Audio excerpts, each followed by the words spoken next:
The handheld Mario and Luigi RPG series has always been defined by its limitations. The first game's unique control scheme, mapping A to Mario and B to Luigi, was a clever twist on the timing-based combat of Super Mario RPG, built to work on a system with just 2 face buttons. Later iterations maintained its heart and humor with additional elements, but it's always been the smaller, more modest handheld Mario RPG series in contrast to the Paper Mario series on consoles. Based on a hands-on preview with Mario and Luigi Brothership, it looks as if the sweet little handheld series is finally being given the premium treatment on the hybrid Nintendo Switch, without losing its charmingly goofy sense of humor.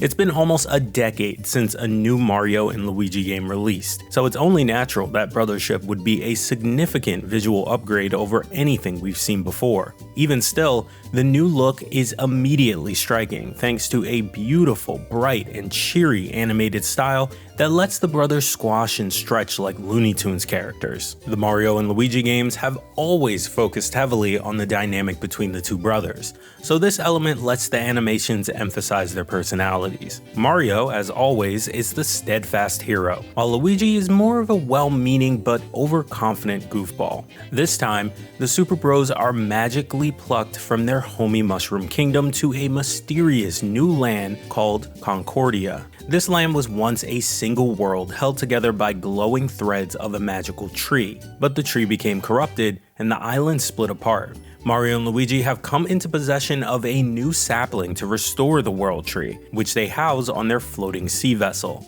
So they set off from island to island to link them back together with the tree. It's a sweet concept that emphasizes bringing people together. The people of Concordia have a distinct look that can only be described as plug faces. They look like the plugs of your electrical outlet, albeit with some distinct features to stand out from each other. Likewise, joining an island back together with the main world tree involves connecting a shimmering plug-like device, so there's certainly a theme at play here.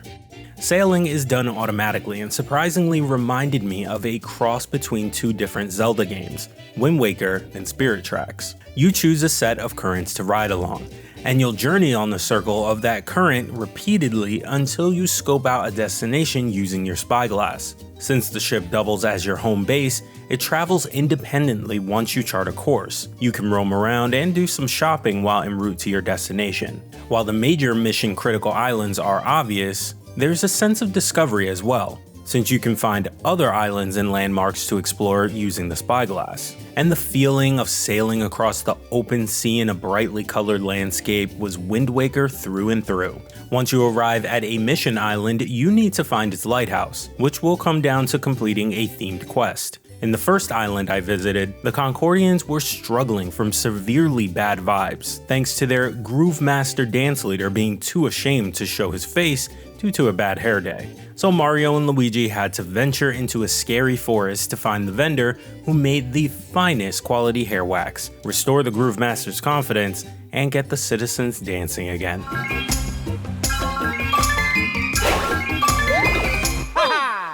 Traversing the world lets you jump independently as Mario and Luigi as always, but this time Luigi operates more automatically. If you clear a gap as Mario, Luigi will follow automatically without needing to precisely time and stagger his own jumps. The platforming still doesn't feel great exactly. This certainly won't be mistaken for a real Mario platformer, but automating Luigi definitely helps alleviate some frustration I felt with past games. You can also tap L when prompted to activate Luigi Logic, which sometimes activates special contextual actions to complete a puzzle, and other times just lets you take care of busy work like smashing boxes to find some coins. This definitely makes Luigi a second banana to Mario, but he doesn't seem to mind.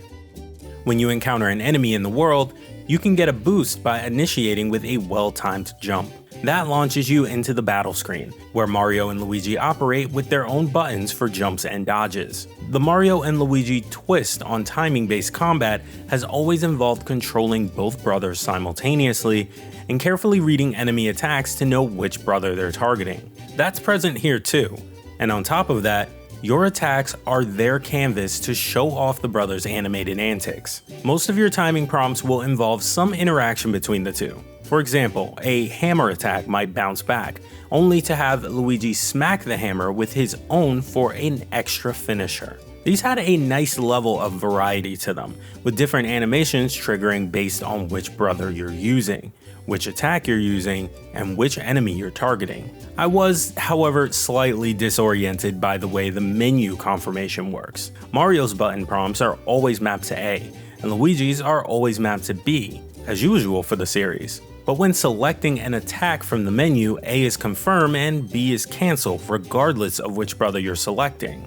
That means remembering that when you're choosing a Mario attack, you press A to confirm and then A to perform the timing prompts. But when you're choosing a Luigi attack, you use A to confirm and then immediately switch to B for the timing prompts. I'm sure it would come to me in practice, but during this short preview session, I got my wires crossed and flubbed the timing on more than one occasion. After a short break, we visited another island, which was a little later in the game and had some more complexities at play. The centerpiece of this island was an enormous circular maze in the center. This time, Mario was able to climb to a tall perch, giving you a bird's eye view, while Luigi stayed behind and manned the rotation. It wasn't extremely difficult to solve, but it provided a little satisfying friction.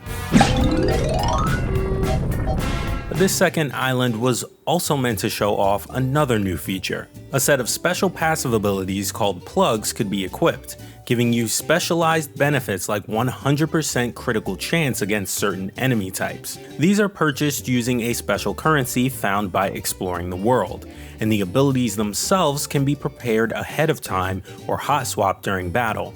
What made them stand out was how they could be combined for much more powerful, almost game-breaking effects. With just 2 plug slots, I could equip one that guaranteed a critical hit on a flying enemy, and another that rewarded critical hits with a powerful explosion that hit surrounding enemies. When combined, I could simply target a flying enemy in the center and make short work of the whole field. I was told that more slots open up as you go and the abilities continue to stack.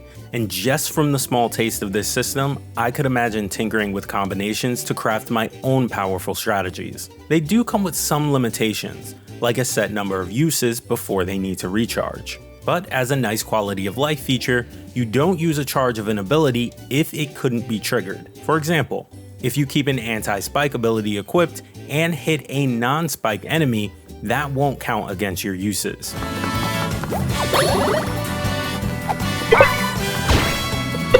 As you gain levels, you'll continue to power up your stats, including the fan favorite stash stat. And as a new wrinkle, every 8 levels you also pick a list of specialized permanent upgrades. One might give you extra HP for each level from then on, while another might permanently boost your XP gain. These can't be re-rolled, so it gives you a deeper level of decision making about how you want to shape your Mario and Luigi strategy.